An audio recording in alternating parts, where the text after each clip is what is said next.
Good morning all of you. मैं Ghanshyam धुरिया, Gurugram degree college चक 5 BLM Shri Vijayanagar के इस यूट्यूब चैनल में आपका स्वागत करता हूं। आज हम BA second year history second book शुरू करने जा रहे हैं। इस बुक का जो नाम है वह है राजस्थान का इतिहास। यह द्वितीय प्रश्न पत्र रहेगा। यह पेपर भी 100 अंकों का ही होगा। इस प्रश्न पत्र के अंतर्गत एक सेक्शन में 10 छोटे क्वेश्चन दिए जाएंगे, जो कि प्रत्येक क्वेश्चन 2 नंबर का होगा। तो 20 अंकों का पहला जो सेक्शन ए रहेगा, ये जो सेक्शन है अति लघुतरात्मक प्रश्नों से संबंधित रहेगा। इस सेक्शन में आपको कुल 10 प्रश्न करने हैं। प्रत्येक प्रश्न जो है 2 अंक का रहेगा। इसी प्रकार नेक्स्ट बी सेक्शन के अंतर्गत आपको कुल 5 प्रश्न करने होंगे, लघुतरात्मक प्रश्न रहेंगे। प्रत्येक प्रश्न जो है 7 अंक का रहेगा। प्रत्येक प्रश्न 7 अंक का रहेगा। तो इस प्रकार 35 नंबर का जो सेक्शन आपका बी रहेगा, जो कि लघुतरात्मक प्रश्नों से संबंधित रहेगा। फर्स्ट सेक्शन अति लघुतरात्मक प्रश्न वस्तुनिष्ठ प्रश्न से संबंधित रहेगा, जिसमें कि प्रत्येक प्रश्न 2 अंक का रहेगा और 10 क्वेश्चन कोई आपको करने होंगे। तो 20 अंक का प्रथम ए सेक्शन, 35 नंबर का बी सेक्शन। इसी प्रकार सी सेक्शन, जो कि निबंधात्मक प्रश्नों से संबंधित रहेगा। सी सेक्शन में 5 प्रश्न दिए जाते हैं, जिनमें से आपको किन्हीं 3 प्रश्नों का ही चुनाव करना होता है और उनके जो है उत्तर लिखने होते हैं।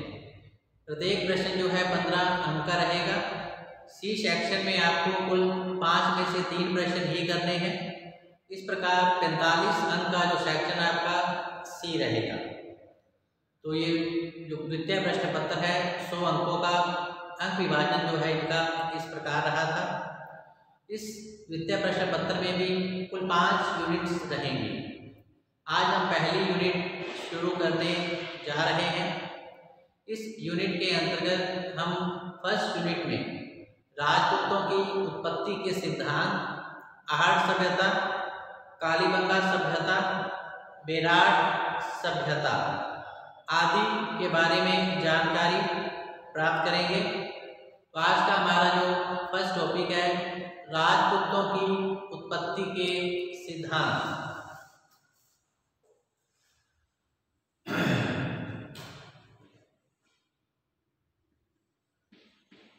आज हम राजपूतों की उत्पत्ति के सिद्धांत के बारे में जानकारी प्राप्त करेंगे।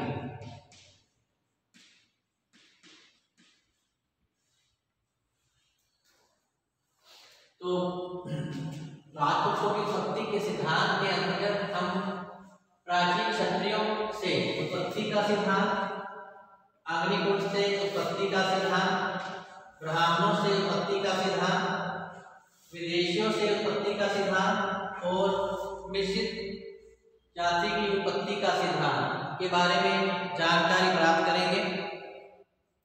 तो आइए हम शुरू करते हैं राजपूतों की उत्पत्ति के सिद्धांत।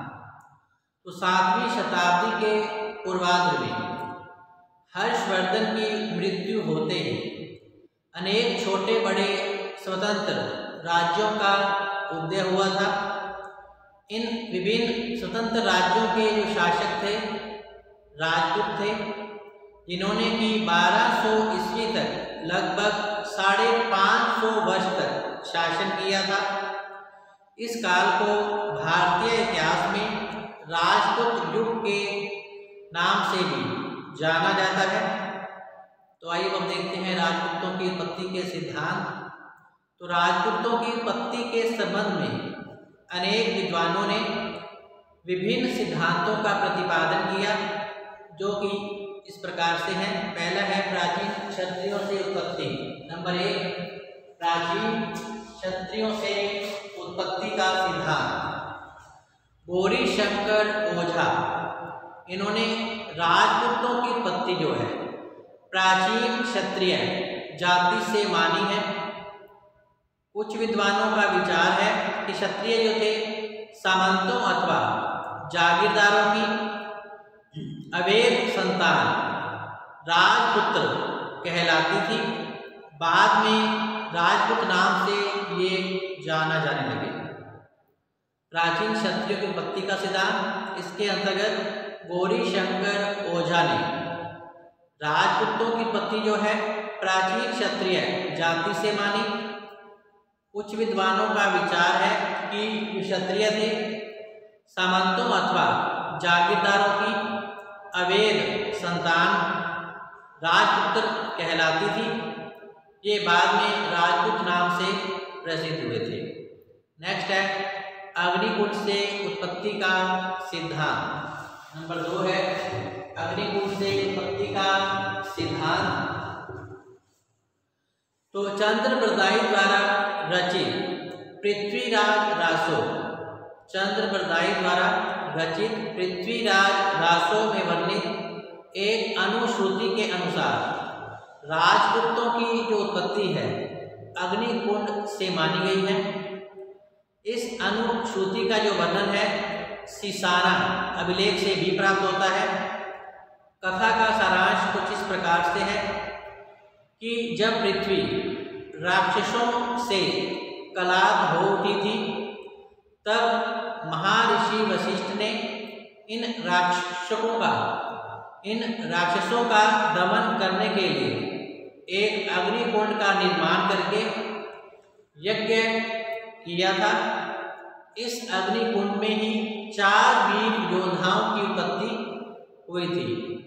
इस अग्निकुंड से 4 वीर योद्धाओं की उत्पत्ति हुई, जिनमें प्रतिहार, चालुक्य, परमार,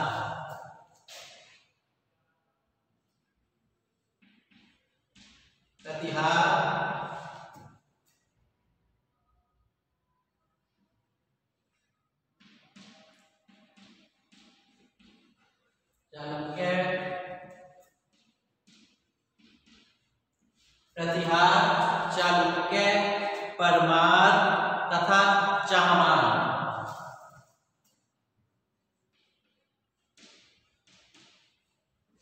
चाहमान मुख्य थे।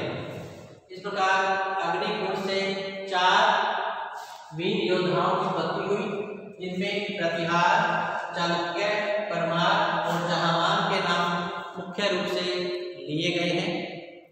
इन्होंने वैदिक धर्म की रक्षा का भार अपने ऊपर लिया। भारत के राजपूत इन्हीं 4 योद्धाओं की ही संतान है। अग्निकुंड से उत्पन्न होने के कारण ही इन्हें अग्निवंशीय भी कहा गया है। लेकिन इस सिद्धांत की आलोचना की गई कि अग्नि से किसी भी योद्धा की उत्पत्ति नहीं की जा सकती, अतः यह काल्पनिक कथा है जिस पर विश्वास नहीं कर सकते। नेक्स्ट है ब्राह्मणों से उत्पत्ति का सिद्धांत। 3 नंबर है ब्राह्मणों से उत्पत्ति का सिद्धांत। तो दशरथ शर्मा, विशंबर शरण पाठक आदि विद्वान इस मत के समर्थक रहे हैं कि राजपूतों की जो उत्पत्ति है ब्राह्मणों से हुई है। बिजोलिया शिलालेख में चाहमान वासुदेव के उत्तराधिकारी सामंत को वत्स गोत्रीय ब्राह्मण कहा गया है। कायम खां रासों में भी चौहानों की उत्पत्ति वत्स से बताई गई है। सीवी वैद और गौरी शंकर ओझा जो है इस सिद्धांत को नहीं मानते। ब्राह्मणों की उत्पत्ति का सिद्धांत दशरथ शर्मा, विशंबर शरण पाठक आदि विद्वान जो है इस मत के समर्थक रहे कि राजपूतों की जो उत्पत्ति है ब्राह्मणों से हुई। बिजोलिया शिलालेख में चाहमान वासुदेव के उत्तराधिकारी सामंत को वत्स गोत्रीय ब्राह्मण कहा गया था। कायम खां रासों में भी चौहानों की उत्पत्ति वत्स से बताई गई है। सीवी वैद और गौरीशंकर ओझा जो है इस सिद्धांत को नहीं मानते हैं। नेक्स्ट है विदेशियों से उत्पत्ति का सिद्धांत। विदेशियों से उत्पत्ति का सिद्धांत कर्नल टोड भंडारकर तथा ईश्वरीय प्रसाद इस सिद्धांत के समर्थक रहे हैं। कर्नल टोड भंडारकर तथा ईश्वरीय प्रसाद इस सिद्धांत के समर्थक रहे। राजस्थान के इतिहास के प्रणेता कर्नल टोड ने राजपूतों की जो उत्पत्ति है विदेशी जाति से मानी। वे इन्हें शक अथवा सिथियंस जाति का वंशज मानते हैं। विलियम ब्रूक ने भी टोड का समर्थन किया। उसने गुर्जर तक को विदेशी कहा, किंतु गौरीशंकर ओझा ने इस मत का जो है खंडन किया है। कुछ विद्वानों के अनुसार जो राजपूत हैं सूर्य एवं चंद्रवंशीय है, अर्थात इनकी उत्पत्ति सूर्य और चंद्रमा से भी बताई गई है। नेक्स्ट है मिश्रित उत्पत्ति का सिद्धांत 5 नंबर। Doctor VA. स्मिथ का कहना है कि कुछ राजपूत जो है प्राचीन आर्य क्षत्रियों के तथा कुछ शक तथा कुषाणों के वंशज हैं। ये विदेशी जातियां जो हैं भारतीय जातियों में घुल मिल गई। इनसे उत्पन्न जाति जिसने तत्कालीन भारत पर शासन किया वे राजपूत कहलाए थे। इस प्रकार कह सकते हैं कि राजपूतों की उत्पत्ति जो है देशी एवं अनेक विदेशी जातियों के मिश्रण से हुई है। यही सिद्धांत सर्वाधिक मान्यता प्राप्त रखता है। तो राजपूतों की उत्पत्ति के संबंध में दिए गए विभिन्न सिद्धांत हैं, जैसा कि प्राचीन क्षत्रियों से उत्पत्ति का सिद्धांत, अग्निकुल से उत्पत्ति का सिद्धांत, ब्राह्मणों से उत्पत्ति का सिद्धांत, विदेशियों से उत्पत्ति का सिद्धांत व मिश्रित जाति से उत्पत्ति का सिद्धांत।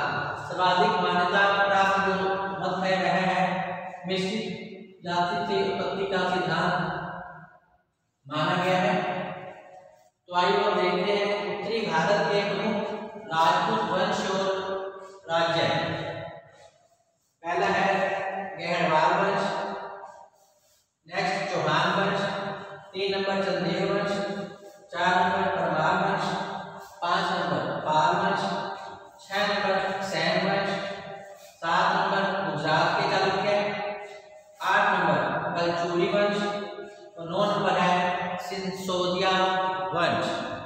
तो पहला है नंबर 1 गुर्जर प्रतिहार वंश। गुर्जर प्रतिहार वंश, उसके पश्चात है गहरवाल वंश। पहला है गुर्जर प्रतिहार वंश।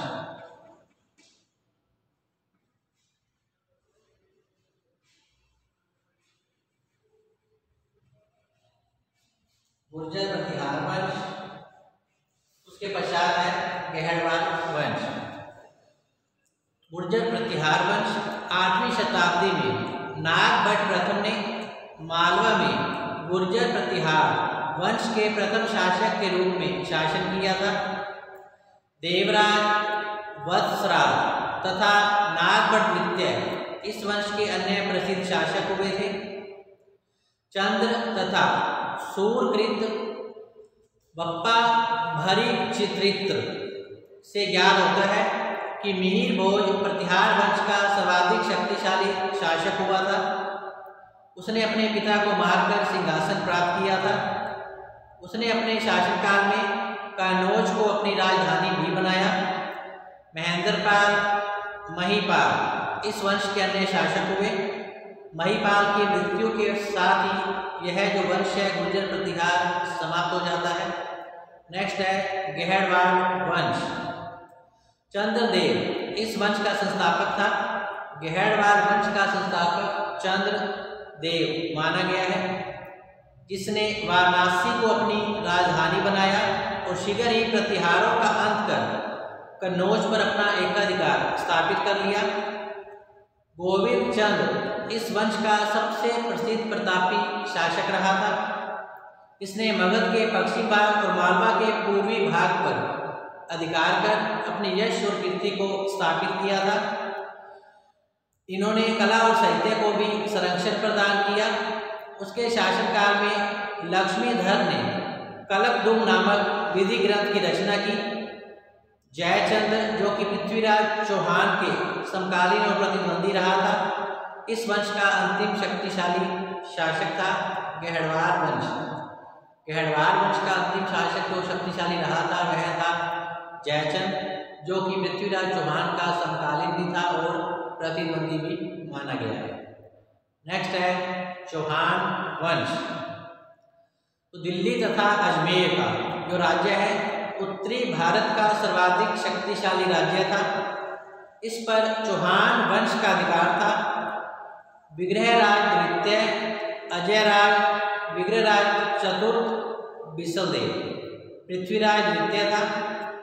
पृथ्वीराज द्वितीय इस वंश का प्रमुख शासक हुआ। पृथ्वीराज चौहान इस वंश का वीर प्रतापी और अंतिम शासक था, जिसका कि मोहम्मद गौरी के साथ तराइन का प्रथम और द्वितीय युद्ध 1191 से 92 में लड़ा गया था। द्वितीय युद्ध में पृथ्वीराज चौहान पराजित होता है और उत्तरी भारत में पहली बार मुस्लिम राज्य की स्थापना कर दी जाती है। नेक्स्ट है चंदेल वंश। तो यशोधर्मन इस वंश का प्रतापी और स्वतंत्र शासक रहा था। चंदेल वंश का, जिसने बुंदेलखंड का राज्य कन्नौज के प्रतिहारों की दुर्बलता का लाभ उठाकर प्राप्त किया था। उसने कालिंजर के दुर्ग को विजित कर महोबा को अपनी राजधानी भी बनाया था। धंग, गंड, कीर्तिवर्मन, मदन वर्मन तथा परमाल इस वंश के अन्य महत्वपूर्ण शासक हुए थे। इसके अलावा परमर्दन चंदेल वंश का अंतिम शासक रहा था। इसके शासनकाल में तुर्कों ने चंदेल पर आक्रमण कर विजय प्राप्त की थी और इसके साथ ही चंदेल वंश का पतन हो गया। 16वीं शताब्दी तक बुंदेलखंड के कुछ भाग पर दुर्बल शक्ति होने के बाद भी चंदेलों का शासन रहा था, किंतु अंत में मुसलमानों ने पूर्ण रूप से इस राज्य पर अपना एकाधिकार स्थापित कर लिया था। नेक्स्ट है परमार वंश। उपेंद्र इस वंश का संस्थापक माना गया है। मालवा जो था इसका शासन प्रदेश था। श्रीहर्ष, वाकपतिमुंज, सिंधुराज, भोज, जयसिंह, उदयसिंह इन वंश के अन्य महत्वपूर्ण शासक हुए। इसके पश्चात है पाल वंश। तो हर्ष की मृत्यु के बाद संपूर्ण बंगाल में अव्यवस्था फैल चुकी थी, अतः परिस्थितियों का लाभ उठाकर गोपाल नामक व्यक्ति ने बंगाल में एक नवीन वंश की स्थापना की थी। चूंकि इस वंश के शासकों के नाम के अंत में पाल शब्द जुड़ा रहता है, अतः यह वंश पाल वंश के नाम से भी जाना जाता है। धर्मपाल, देवपाल, नारायणपाल, महिपाल, नयनपाल, रामपाल आदि वंश जो थे इस वंश के प्रमुख शासक हुए, जिन्होंने कि परम भट्टारक, महाराज धीराज, परमेश्वर आदि की उपाधियां धारण की थी। नेक्स्ट है सेन वंश। तो सामंत सेन वंश का संस्थापक था। सामंत सेन वंश का संस्थापक था। विजय सेन, बल्लाल सेन, लक्ष्मण सेन इस वंश के अन्य प्रमुख शासक हुए, जिन्होंने कि बंगाल व बिहार पर शासन किया। विजय सेन इस वंश का अत्यंत ही महत्वाकांक्षी शासक हुआ, जिसने अपनी विजयों से सेन वंश के वर्ष और कीर्ति में काफी वृद्धि की थी। नेक्स्ट है गुजरात के चालुक्य। तो गुजरात में इस वंश का जो संस्थापक है मूल राज प्रथम था, जो कि शिव धर्म का अनुयायी था, कला का आश्रयदाता रहा था। इसने अनेक मंदिरों का निर्माण कार्य भी करवाया। भीम प्रथम, करण जयसिंह, सिद्धराज, कुमारपाल भीम द्वितीय इस वंश के अन्य प्रमुख शासक हुए थे। इस वंश के शासक भीम प्रथम के शासनकाल में महमूद गजनवी ने सोमनाथ के मंदिर पर आक्रमण भी किया था। जयसिंह सिद्धराज इस वंश का सर्वाधिक शक्तिशाली प्रतापी शासक हुआ था एवं कुमारपाल इस वंश के अंतिम शासकों में था। इसकी मृत्यु के पश्चात इस वंश का पतन हो जाता है। अंतिम शासक निर्बल एवं अयोग्य थे। 1197 में कुतुबुद्दीन ऐबक ने गुजरात पर आक्रमण कर वहां की राजधानी अनिहालवाड़ को लूटा भी था। नेक्स्ट है कलचुरी वंश। इस वंश का संस्थापक था कोकलस था। इस वंश का संस्थापक कोलल था। इसने त्रिपुरी को अपनी राजधानी बनाया। इस वंश की 2 शाखाएं रहीं। दूसरी शाखा की राजधानी रतनपुर थी। कोकल को समस्त भूमि का विजेता कहा गया है। लक्ष्मण राज, गांगेयदेव, लक्ष्मीकोल इस वंश के अन्य महत्वपूर्ण शासक हुए। गांगेयदेव इस वंश का शक्तिशाली शासक था। इसने की प्रयाग, काशी, तिरहुत के प्रदेश को जीतकर अपने साम्राज्य में शामिल किया। इसने विक्रमादित्य की उपाधि भी धारण की थी। लक्ष्मीकरण के पश्चात इस वंश का पतन प्रारंभ हो गया और 13वीं शताब्दी में इस वंश की शक्ति काफी क्षीण हो पड़ गई और 15वीं शताब्दी के प्रारंभ में गोडों ने इनकी रही सही बची शक्ति को भी नष्ट कर दिया था। नेक्स्ट है सिंसोदिया वंश। इस वंश का जो संस्थापक था सूर्यवंशी कहते हैं। इस वंश के जो संस्थापक हैं अपने को सूर्यवंशी कहते हैं। इनका मेवाड़ पर शासन रहा था। चित्तौड़ इनकी राजधानी थी। राणा कुंभा, राणा संग्राम सिंह तथा महाराणा प्रताप इस वंश के प्रतापी और महान सम्राट हुए थे, जिन्होंने अनेक युद्धों में विजय प्राप्त कर अपने शत्रुओं के दांत खट्टे किए थे। राणा कुंभा ने अपनी विजयों के उपलक्ष्य में विजय स्तंभ का निर्माण भी करवाया था। यह उसकी वीरता का सबल प्रमाण था। तो इस प्रकार आज का जो हमारा टॉपिक है राजपूतों की उत्पत्ति के सिद्धांत और उत्तरी भारत के प्रमुख राजपूत वंश जो यहीं समाप्त होता है। कल हम फिर से हाजिर होंगे नए टॉपिक के साथ। तब तक आप घर पे रहें, सुरक्षित रहें, पढ़ते रहें। धन्यवाद।